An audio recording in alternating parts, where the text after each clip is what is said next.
2016 में एक real and mind disturbing किस्सा हुआ था। चलिए देखते हैं। कैमरा के सामने,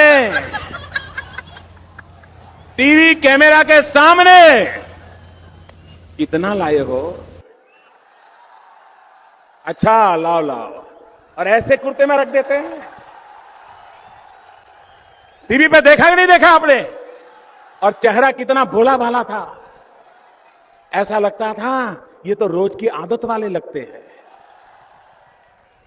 और कुछ लोग तो टीवी के सामने कह रहे हैं इतना कम क्यों लाए? तो कहता है दूसरे थोड़े दिन के बाद दूंगा, तो कहते हैं कि जल्दी करना।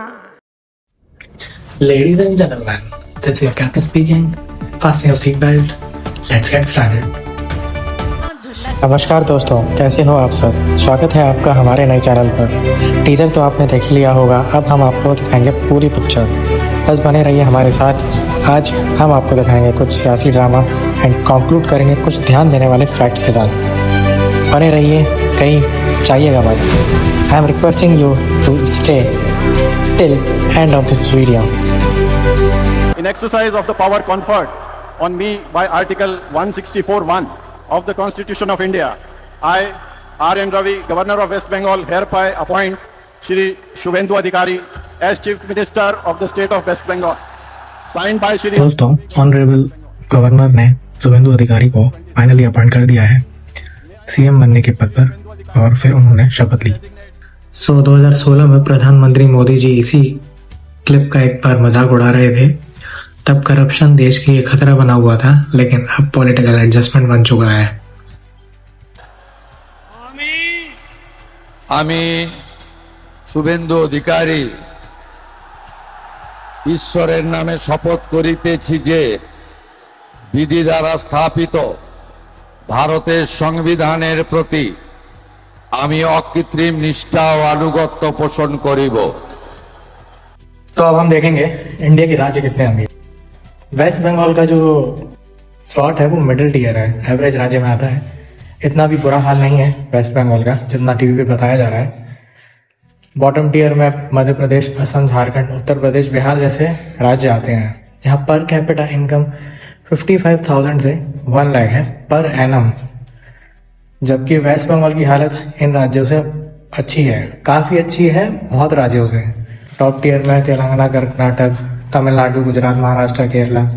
इन राज्यों में से 3 राज्य तो बीजेपी के पास है ही नहीं। ये टॉप टीयर में आती है जहाँ पे 2.5 लाख से 3.5 लाख के बीच है पर कैपिटा इनकम सालाना।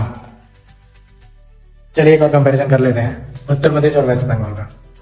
उत्तर प्रदेश में per capita income, literacy rate, hospital beds, doctors, unemployment rate, road infrastructure, safety women, security, law and order, industrial development, tourism, quality of life, state GDP, state revenue, अगर इन सब की बात करें तो West Bengal is far head of UP. अब एक और कंपैरिजन करते हैं बिहार, मध्य प्रदेश और वेस्ट बंगाल का।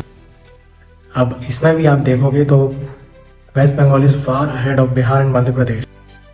बहुत ज़्यादा आगे है डेवलपमेंट में, पर कैपिटल इनकम में, लिटरेसी रेट में, हॉस्पिटल में, डॉक्टर्स में, सेफ्टी में, safety women, law and order, road infrastructure, सब में बहुत आगे है।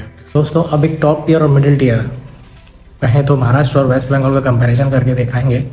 इसमें अगर आप देखेंगे तो कुछ ज़्यादा फर्क नहीं है। पर कैपिटल इनकम 2,60,000, यहाँ 2,10,000। लिटरेसी रेट में भी ज़्यादा फर्क नहीं है। हॉस्पिटल बेड्स, डॉक्टर्स, अनएम्प्लॉयमेंट, इसमें भी आपको कुछ ज़्यादा फर्क मिलेगा नहीं। अभी एक 2024 की रिपोर्ट है, मेरे पास लेटेस्ट रिपोर्ट तो नहीं है, लेकिन उसमें हाल ही में ILO ने इंडिया एम्प्लॉयमेंट रिपोर्ट 2024 निकाली थी, जिसमें साफ लिखा है इंडिया के टोटल बेरोजगार में से 83% यूथ जवान लोग हैं। चलिए दोस्तों, अब कंक्लूड करता हूँ बिना देर करे। इंटरनेट पे ऐसे दिखाया जा रहा है जैसे बंगाल किसी डेस्टोपियन मूवी का सिटी हो। रियलिटी इतनी सिंपल नहीं है। हाँ, प्रॉब्लम्स हैं, पॉलिटिकल वायलेंस इशू है, करप्शन भी है, इंफ्रास्ट्रक्चर और जॉब्स में भी इम्प्रूवमेंट चाहिए, लेकिन फैक्ट्स ये भी है कि कोलकाता का क्राइम रेट भी बड़ी इंडिया की सिटीज से लोअर है। एजुकेशन इकोसिस्टम रिलेटिवली डिसेंट है। वुमेन सेफ्टी के इंडिकेटर्स कुछ मेट्रो सिटी से बेटर है। कल्चरल लिटरेसी लेवल भी स्ट्रॉन्ग है। मतलब नैरेटिव्स और रियलिटी में डिफरेंस होता है। और यही प्रॉब्लम है इंडिया में। हम एनालिसिस कम करते हैं, प्रोपेगेंडा ज्यादा कंज्यूम करते हैं। किसी को एंटी नेशनल बोल दो, किसी को भक्त बोल दो, किसी को लिप्टार्ड बोल दो, डिस्कशन खत्म। लेकिन असली इशू वही का वही रहता है। Employment, poor innovation, weak research ecosystem, brain drain, corruption, education equality, startup funding gaps. China और दूसरी कंट्रीज फ्यूचर बिल्ड कर रहे हैं, हम अभी भी पॉलिटिशियन के फैन क्लब बना के बैठे हुए हैं। और सबसे पेनफुल पार्ट है इंडिया का यूथ। भाई यूथ में पावर होती है देश बदलने की, लेकिन यहाँ यूथ को डिवाइड कर दिया गया है रिलीजन के नाम पे, कास्ट के नाम पे, पॉलिटिकल फैंडम के नाम पे। हम पॉलिटिशियंस को सेलिब्रिटी की तरह डिफाइन करते हैं, और अगर कोई जेन्युइन क्रिटिसिज्म कर दे तो लोग पर्सनल अटैक स्टार्ट कर देते हैं। डेमोक्रेसी का मतलब ब्लाइंड सपोर्ट नहीं होता, डेमोक्रेसी का मतलब अकाउंटेबिलिटी होता है। अगर यूथ चुप रहा तो अनएम्प्लॉयमेंट और बढ़ेगा, इनोवेशन और स्लो होगा, टैलेंटेड लोग फॉरेन चले जाएंगे, और इंडिया सिर्फ पॉपुलेशन जाइंट बन के रह जाएगा, सुपर पावर नहीं। चाइना ने यूथ को प्रोडक्शन और इनोवेशन में लगाया, हमने यूथ को कमेंट सेक्शन वॉर्स में लगा दिया। अब डिसाइड करना हमें है, हम सिर्फ पॉलिटिकल फैंस बनेंगे या रिस्पॉन्सिबल सिटीजन्स, क्योंकि देश इलेक्शन एडिट से नहीं, एजुकेटेड, अवेयर और फियरलेस यूथ से बदलता है। Thanks guys for watching. Video अच्छा लगा हो तो लाइक कर देना। अब ऐसे वीडियो आते रहेंगे।